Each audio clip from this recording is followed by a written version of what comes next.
Good afternoon, everybody. Thank you all for tuning in to our volunteer enrichment today. So our speaker today is Mariel Tribby, a senior horticulturist. Is that correct? Yes. Okay. At Mobot, so she does the rock garden and the Bavarian garden. Any other areas you specialize in? Yeah, I do two areas down by the Linnaean house, the perennial border and then the Engelmann garden, which I'll point those out today. Okay. So yeah, she's gonna talk more about what she does, which is really cool, and how to incorporate native plants into rock gardening. So Mariel, you can go ahead and share your screen. Okay.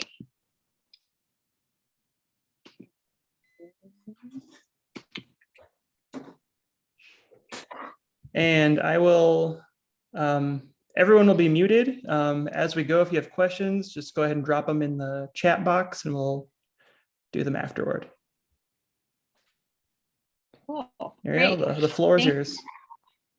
Thank you, Adam. Thank you, everyone, for joining me today. So this is a rough outline of what I'm going to be talking about. Thought I'd start off by introducing you to rock gardening, some of the basic styles and designs as we apply them at Missouri Botanical Garden in particular. And then I'll talk a lot about the work that I've been doing over the past 5 to 6 years, renovating the rock garden by the Climatron, and give you some tips for creating your own rock garden at home if you're so interested, and just give you about 10 of my very favorite native plants that work well in rock gardens, as well as native plant landscapes. So here we are. The Missouri Botanical Garden has 4 rock gardens. I take care of 3 of them. Those are the red stars. So here on the far left, at the far south end of the garden, is the Bavarian garden, where I trial alpine and high elevation plants. And then this is the Engelmann garden, just on the east side of the Linnaean house. And that's a small courtyard with plants that were either described or named after George Engelmann, who was one of Henry Shaw's close associates. So the plants in here are mainly from the southwestern US. And then I'll spend a lot of time talking about the Heckman Rock Garden, which is just north of the Climatron here. The 4th rock garden is in the Kemper Center for Home Gardening. That's the Glade Garden, which is all natives. And then another landscape I like to point out is the Brookings landscape, which is as you're entering into the children's garden. It's on both sides of the path. That's all natives and features many of the plants that I recommend on the plant list that I provided. So rock gardens, there isn't really a set definition, but generally they feature gardens with amended soil that's been amended to be more well drained, and also large boulders, some type of rock. And it's funny that this bed in the Heckman Rock Garden, this is a large triangular bed. It's actually not truly a rock garden bed because the soil was never amended. It used to be a dwarf conifer bed. So it's just regular topsoil in there, and there was a stepping stone path, but not really any large boulders. So this one, this is a picture from several years ago, but this is where I had most of the native plants growing. In the front, this is Bouteloua gracilis, one of my favorite grasses. Up the side here, this is sneezeweed, Helenium amarum. And then in the back here, I had a couple different blazing star species, as well as rattlesnake master. So there's really an infinite number of possibilities for rock gardens. They can be full sun, very dry, mimicking like a desert habitat, or they can be on the opposite end of the spectrum where they're shady and damp, and you grow more woodland type species in them. You might have a bog or a water feature in them as well. But really, generally, rock gardens are trying to recreate a natural environment, whether it's from the mountains or the desert or just a dry, rocky meadow or a glade like we have in Missouri. Rock gardens are great because you can really grow a wide diversity of plants in them. This is a picture from 2014 of, again, the Heckman Rock Garden. And you can see I'm growing natives in here along with dwarf irises. You can grow smaller size shrubs in these areas. And you get just a great diversity of foliage and flower color and texture. And a lot of times these are lower maintenance because I don't fertilize these gardens at all. And what's important about rock gardens, they're important places to cultivate plants that come from different parts of the world. So here at Mobot, we focus on what we call biodiversity hotspots. And these are parts of the world that have a high amount of plant diversity, a lot of endemic species. So species that are only found in that part of the world. And also these biodiversity hotspots are threatened due to various human and environmental factors. So these plants are under threat, and we try to grow plants from these different hotspots here in Missouri. One in particular, we focus on the Caucasus Mountains. And I have a lot of plants from the Caucasus in the rock garden because some parts of that range are similar to our climate here in Missouri. So these are important places to cultivate a wide range of plants. Also, climate change, one of the potential outcomes may be that we have more drought and longer droughts. So kind of like what we're seeing now, where we're just getting these longer periods in between rainfalls. That could be happening more and more in the future. So it's important to start incorporating more drought tolerant plants into our landscapes now.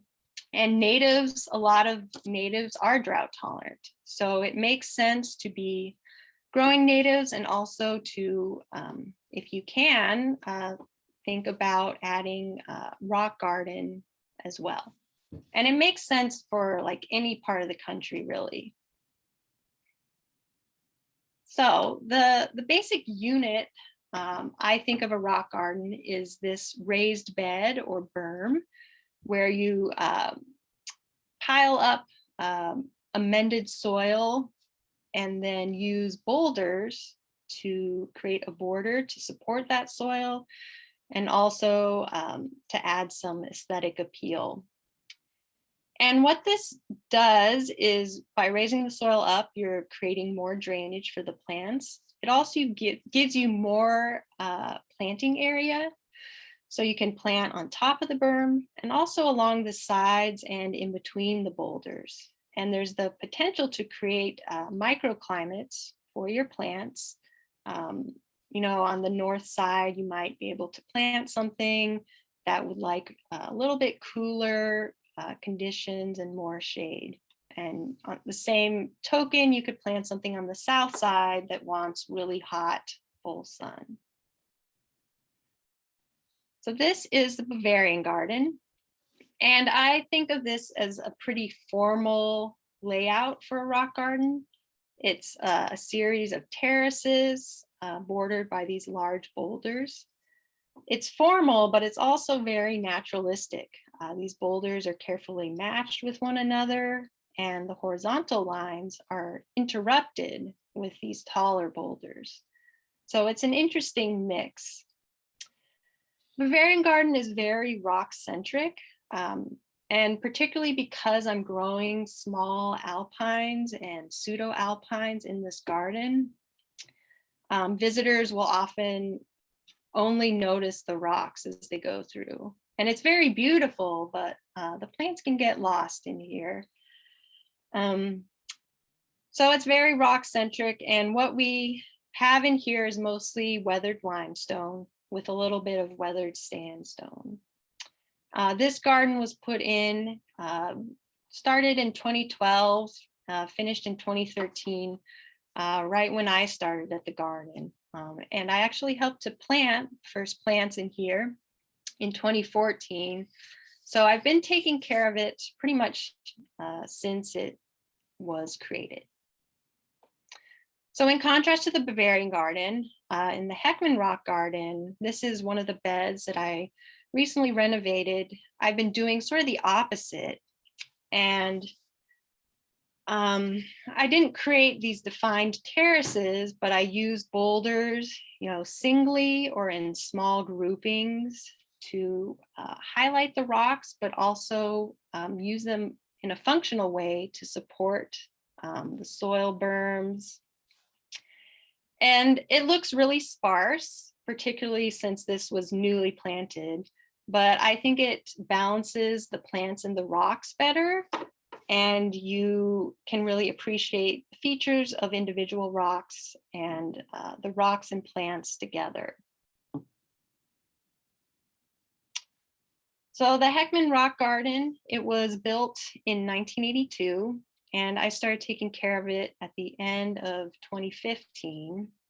And over the past 6 or so years, we've been doing a bed-by-bed renovation in this garden. This is another view of that large central triangular bed. Currently, this bed is within the construction fence for our new visitor center landscape. But this is the last bed that will be renovated, and we should be starting on it this fall. They're going to be removing the soil and putting in my new mix starting in July. I have done some renovations in the Bavarian garden, but most of the work has been in the Heckman Rock Garden. So it's exciting for it to finally be coming closer to completion. This was the first bed that I renovated. It borders the climatron and the temperate house. And this was taken pretty soon after I took over the area. Weeds had really gotten out of control.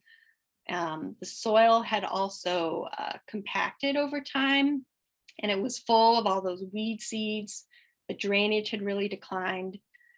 So it was necessary to just completely start over from scratch.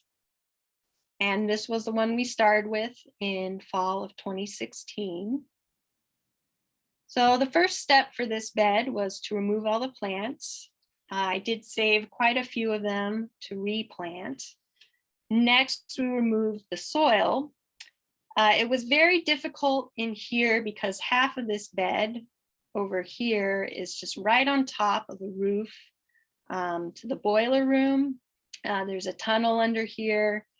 So it's really just a few inches below this sidewalk of soil until you reach this blue insulation. So it was a very delicate process over here.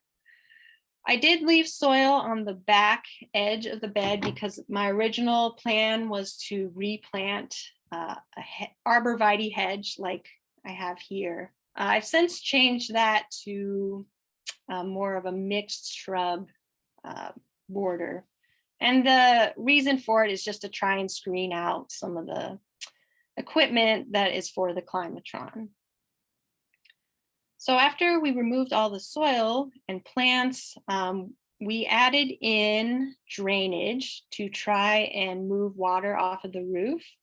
And then we also put in an irrigation system. as far as refilling the soil in this bed, I did a 2-layer system. So I did on the bottom a mix, half topsoil and half pea gravel. And on top of that, I did a 50-50 mix of quartz sand and haydite. And I'll talk about haydite in a little bit. So the idea behind this 2-layer system was that the coarse sand layer on top would stay drier. So the plants would be dry around their crown. And then they would be encouraged to grow their roots deep down into the topsoil layer to access the moisture they need. And here's that bed in April of 2017 with all of my sand and soil in.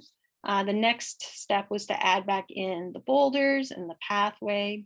And the overall goal with this first bed was just to really build up the elevation to create the best possible drainage. So this is a photo, a panoramic photo, May of 2017 with all the boulders in, and then this is the new pathway I added in. It's a shorter pathway. It allows people to access the widest part of the bed, but discourages them from cutting across to get to the pathway, which was a problem I had. I also do still have decorative stakes and chain that I outline my beds in to keep people from climbing onto the boulders. And this is just 3 years later. This bed really filled in. In the back here, this is my mixed shrub border starting. This is Apache plume. I also have some other southwestern shrubs, mountain mahogany and fern bush. And then here is Yucca filamentosa, very tough native, forming part of the screen. In this bed, I mainly have desert plants from the southwestern US as well as Central Asia. And then interestingly, I have several plants from the southeastern US that Jared Chauncey, the horticulturist in charge of the Temperate House and the Linnaean House, he went on several expeditions to the southeast, Georgia, Florida, and I've tried some of his plants in here with some success. This is another hot style of rock gardening. It's really popular right now. It's called crevice gardening. So I built a small crevice bed into this renovation. And in here, I mainly put my hardy cacti and succulents. And these were all mostly from leftover pathway pieces, as well as some thinner pieces. And having those different thicknesses, I think, makes it look a little more natural. And this is 3 years later. I had a nice cactus bloom in May of 2020. So the reason, the advantages of crevice gardens are a couple. First, the water filters down quickly between these tight crevices and encourages roots to grow deeper and makes those plants more drought tolerant. These stones also act as natural dividers and backdrops, so you can grow more small plants close together and you can see them easier in these crevices than you would in the open garden. And if you're interested in crevice gardening, there was a book that was recently published by Kenton Seth and Paul Spriggs on crevice gardening in North America.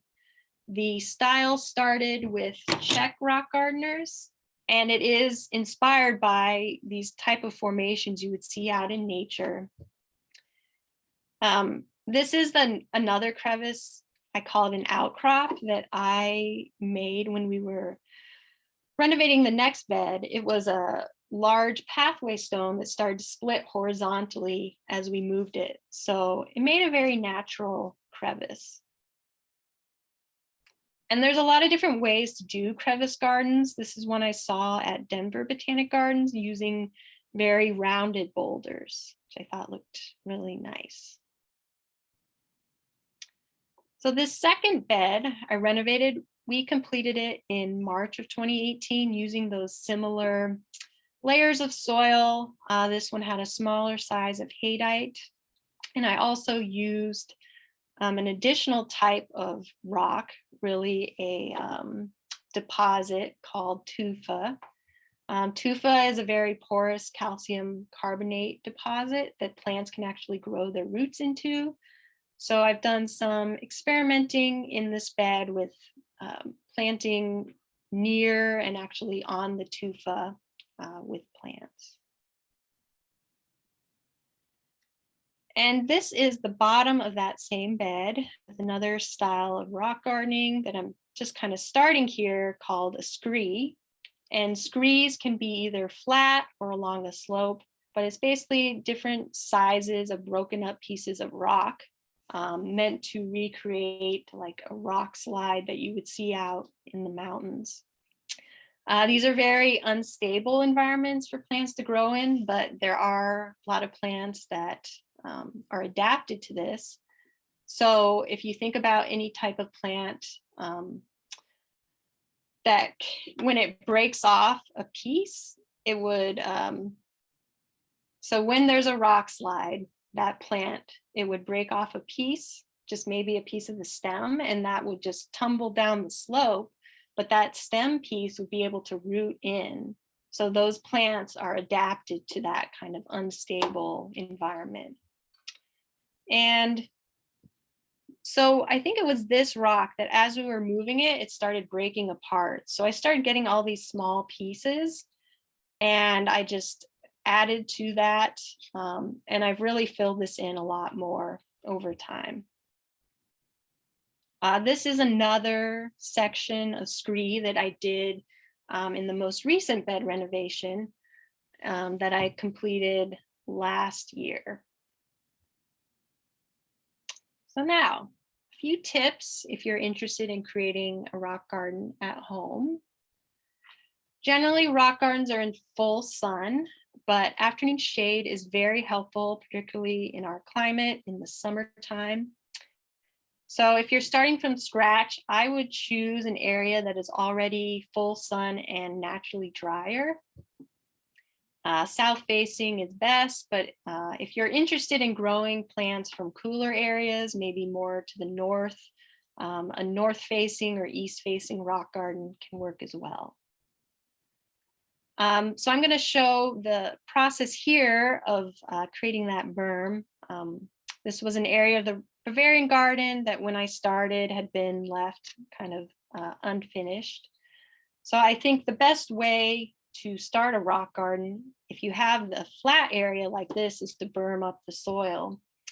Our clay soils we have here hold too much water for most rock garden plants. You know, a lot of natives will do just fine, but some of the glade type natives will want drier soil as well.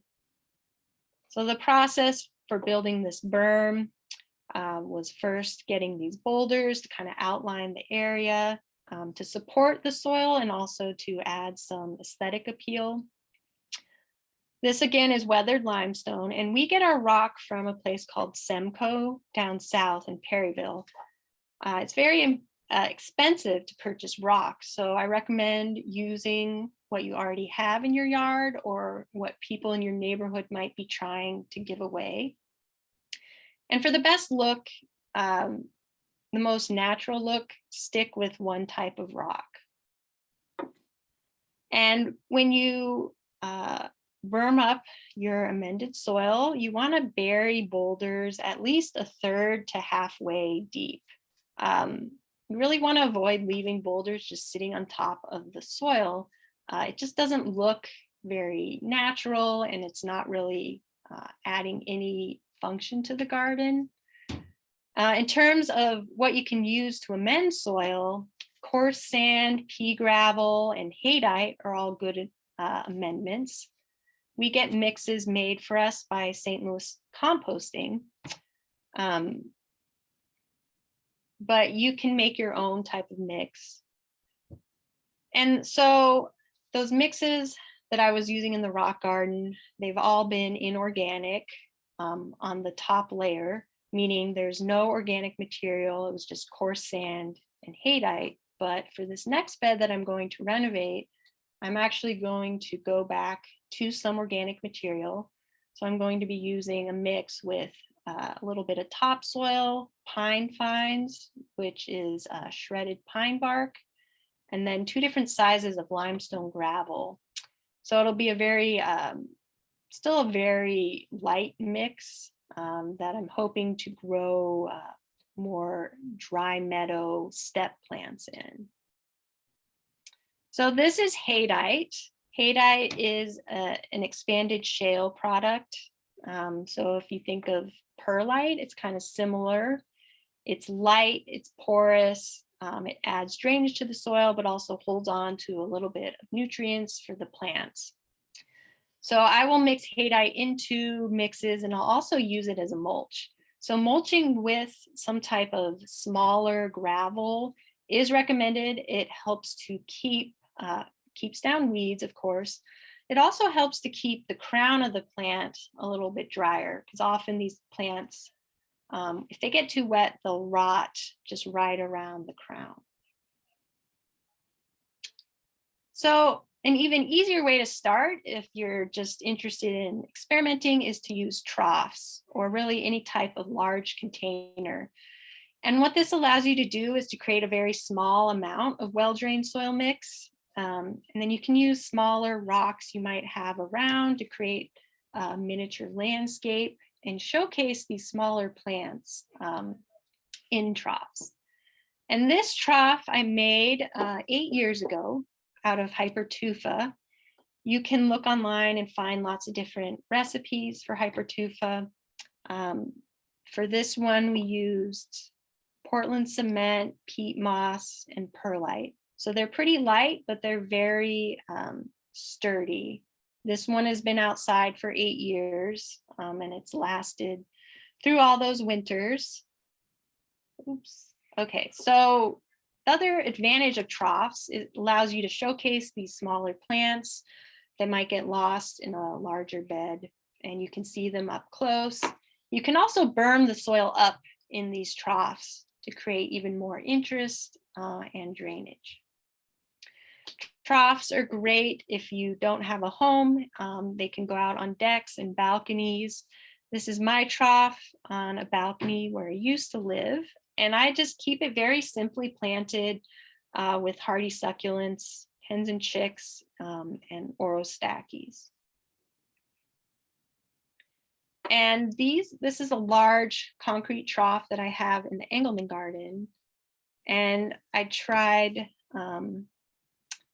so this is a native fame flower, Femoranthes calicinus, this little succulent here. I moved some of that into this trough a few years ago, and it's been doing pretty well.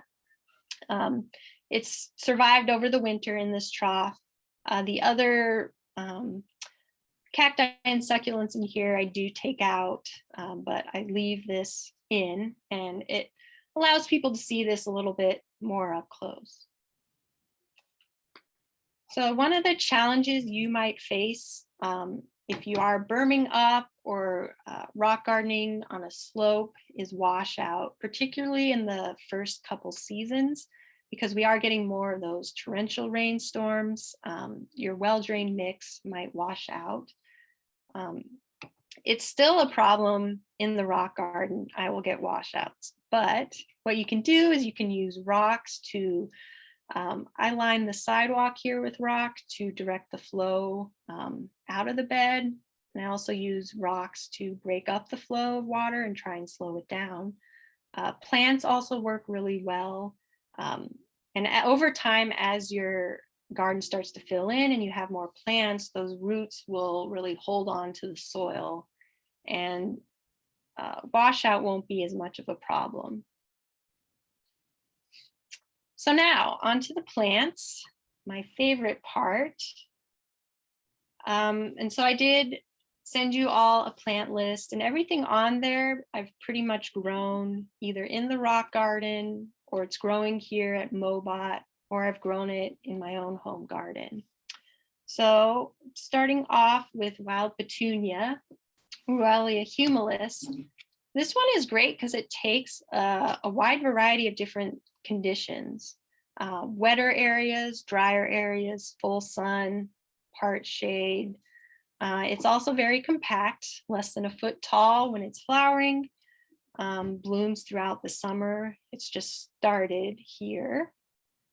It will seed around lightly, but it's nothing too intense to have to weed. Also larval host for the Buckeye butterfly, among others. And just a really beautiful flower to look at up close. Next, Eastern Bee Balm. This is one that I grow at home, and I really love it because it's such a compact plant. It's only about a foot tall when it's flowering, flowers in May, and these flowers last a pretty long time. Fragrant as well, and then the leaves are aromatic, so you can use them in teas. Also stays in a really nice clump. I grew this in the rock garden and just never had any problems with it.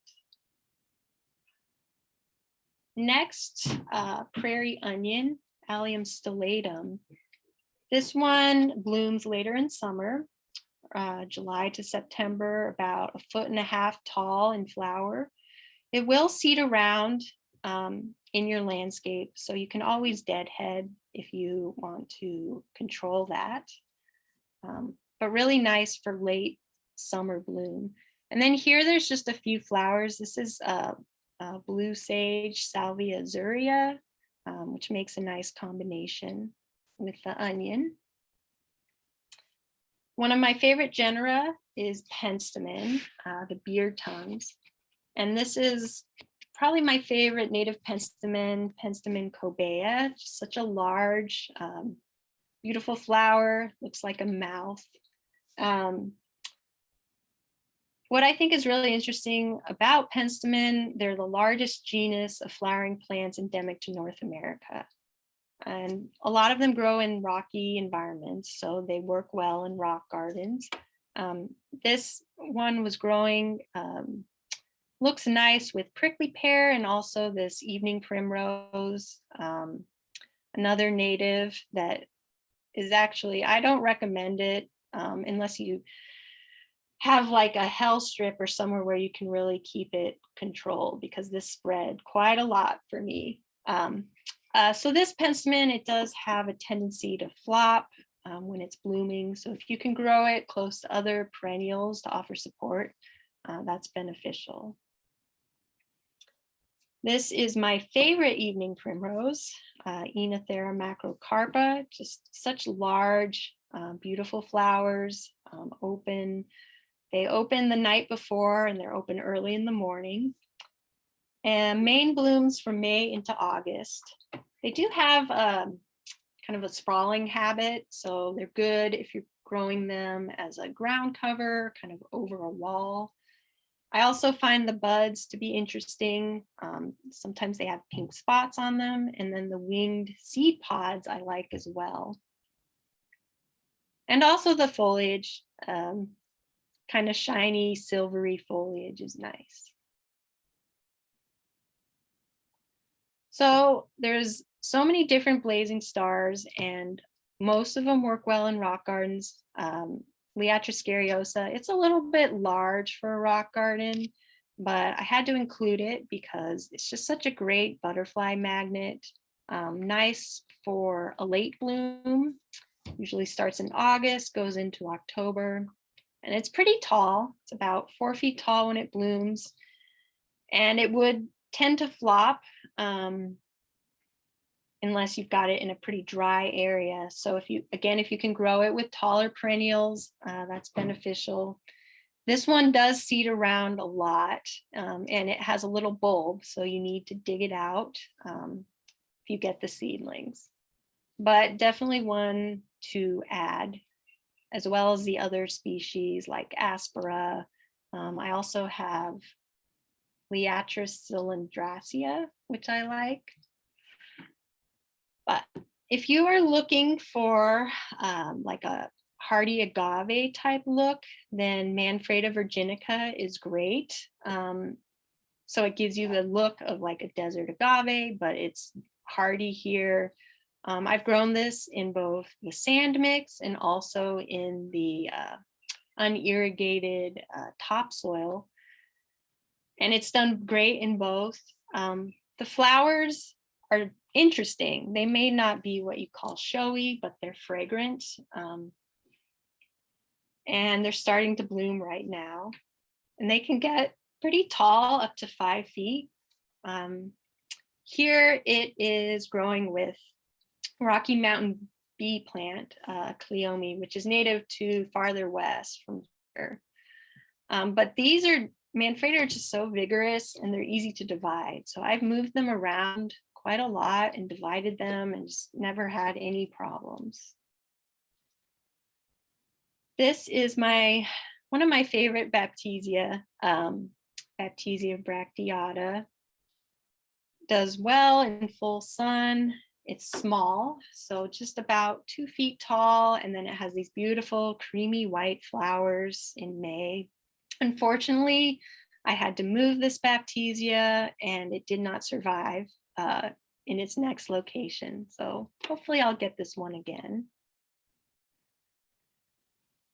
Antonaria parlinii. This is one that I grow at home. It's a great ground cover. It'll spread slowly. It works well. I think at Brookings, it's also along the edge. It works great as an edging plant along the sidewalk. At home, I have it. It's basically in a hell strip, so right against the sidewalk. Beautiful silver foliage, and I also like the flowers as well. Blooms in April.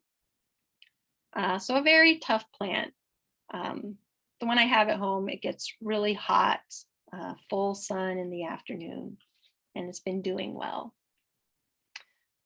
Let's see, I think this might be the last one. Yes. So this is the last one, Tradescantia longipes, and this is a different, a little bit different from the other ones in that it likes more shade and moisture conditions. But because it's so small, it really works well in a rock garden. It's ephemeral, I'd say, because after it blooms in early May, the foliage starts to decline and goes dormant. So that is something to take into account. If you have some early spring bulbs, that might be a good combination. Or here I have it with a cinquefoil, so some type of ground cover that you can grow it in.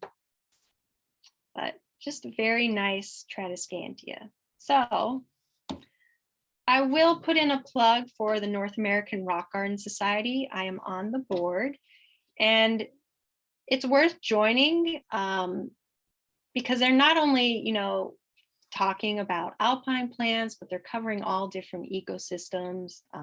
These are people that really like to grow a lot of different plants, and they have a great seed exchange, which will often have, it does have a lot of native plants on it. They do a seed exchange every year.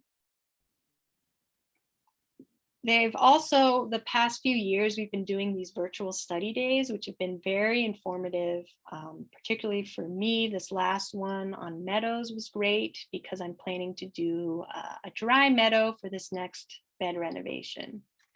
So nargs.org is where you will find North American Rock Garden Society.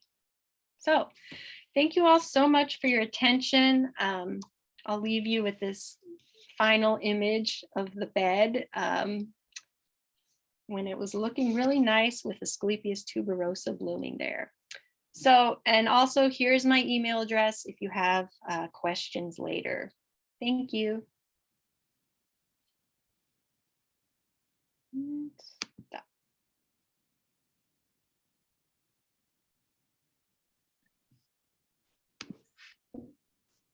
All right. Thank you, Mariel.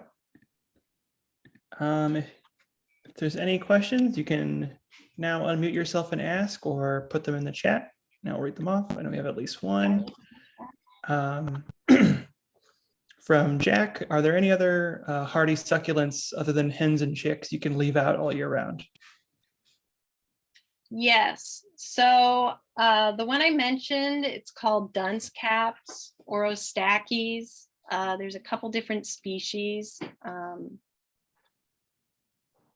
I can send the species to you. Orostachys, sempervivum.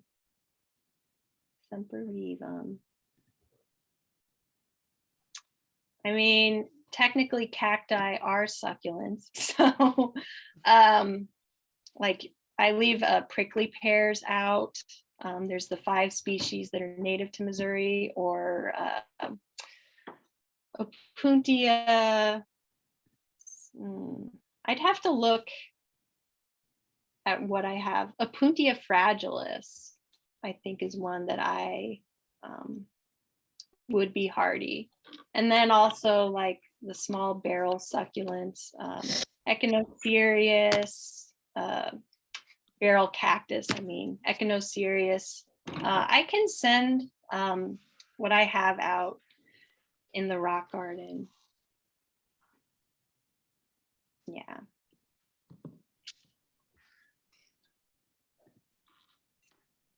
Is that helpful? I will write that down. Hardy succulents.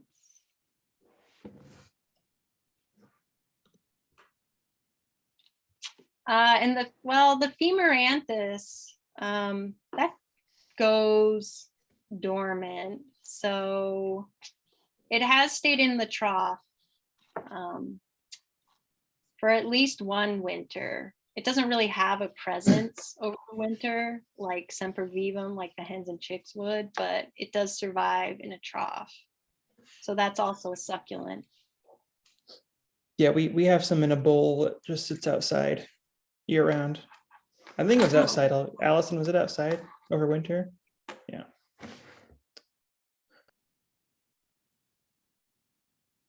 Yeah, and potentially you could do some agaves.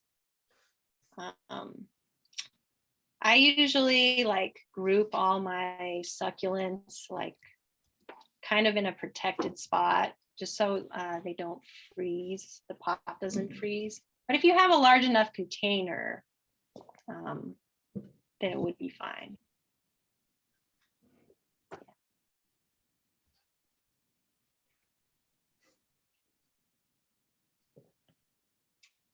So the other thing I didn't mention, the rock garden currently is closed off, but it should be reopening in the next few months. Definitely so the visitor center is going to open at the end of August. So at that point, it'll definitely be open, I think.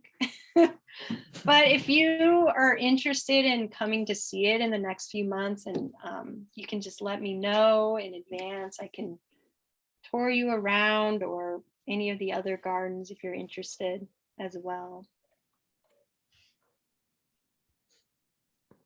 So they're turning the old temperate house into a desert house now, right? Do you have any hand in that, or are you just in the outside beds? I'm just outside. Yeah. Right. Yeah, it's a big shuffle of plants from the temperate house into the Linnaean house, into pots.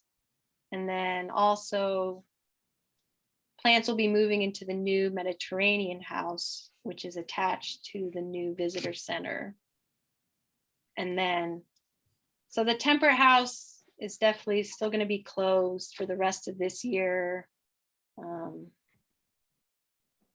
I don't know when it'll reopen next year, but it'll be closed for a while.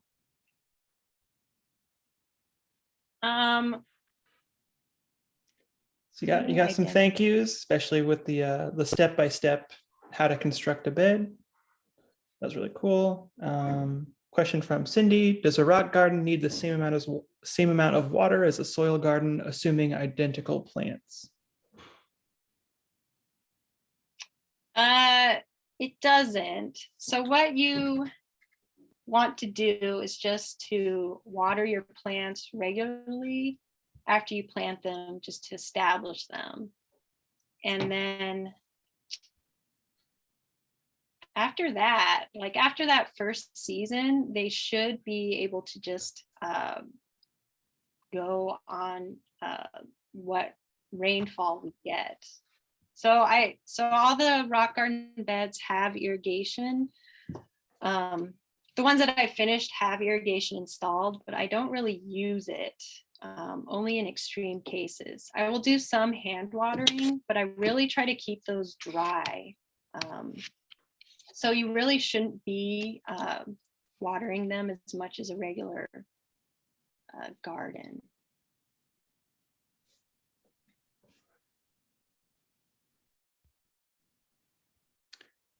From Celeste, are there any rock gardens at Shaw Nature Reserve? Yes, there is. I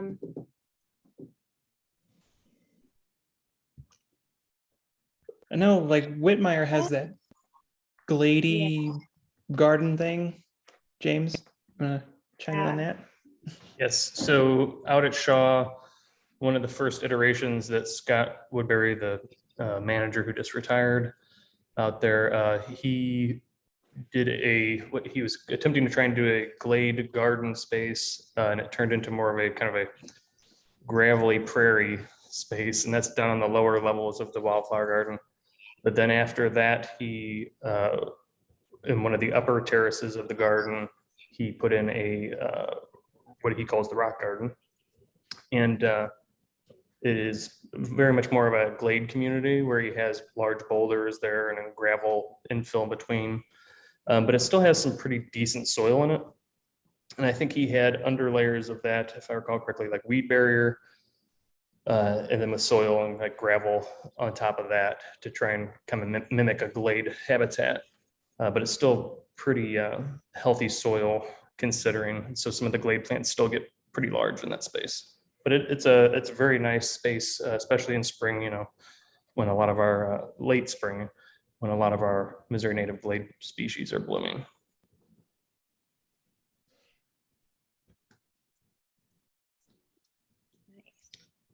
I had a question.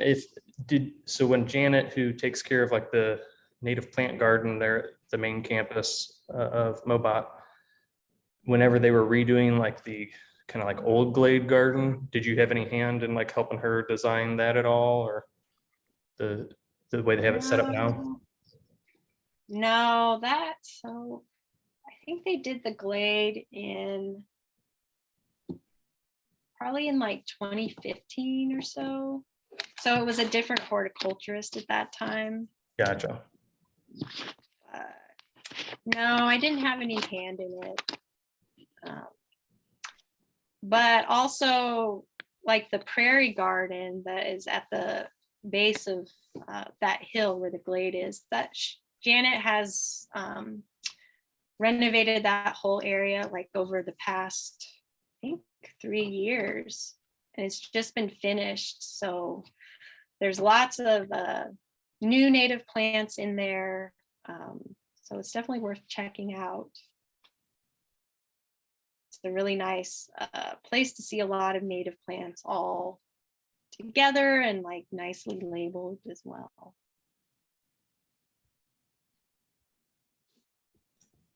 Yeah, your two garden spaces there with the Bavarian and the rock garden near the Climatron, those are always some of my favorite spaces to visit whenever I come to the garden.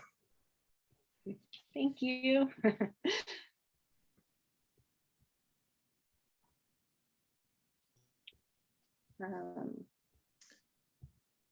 Yeah. Any other questions? Going once? Going twice? All right. Well, thank you, Mariel, for taking the time to speak to us today. Very informative. This has been this is recorded. It will be up on our YouTube channel at some point. And you have your contact info for anyone that wants to follow up and ask more questions. Yeah, thank you. And it sounded like Martha was going to send out the plant sheet, I think, in the chat. Yeah, I think it might have gone out with the email with the Zoom meeting, but yeah, she can resend it. Cool. Thank you. Thank you for taking the time out today. It was a lot of fun. Thanks.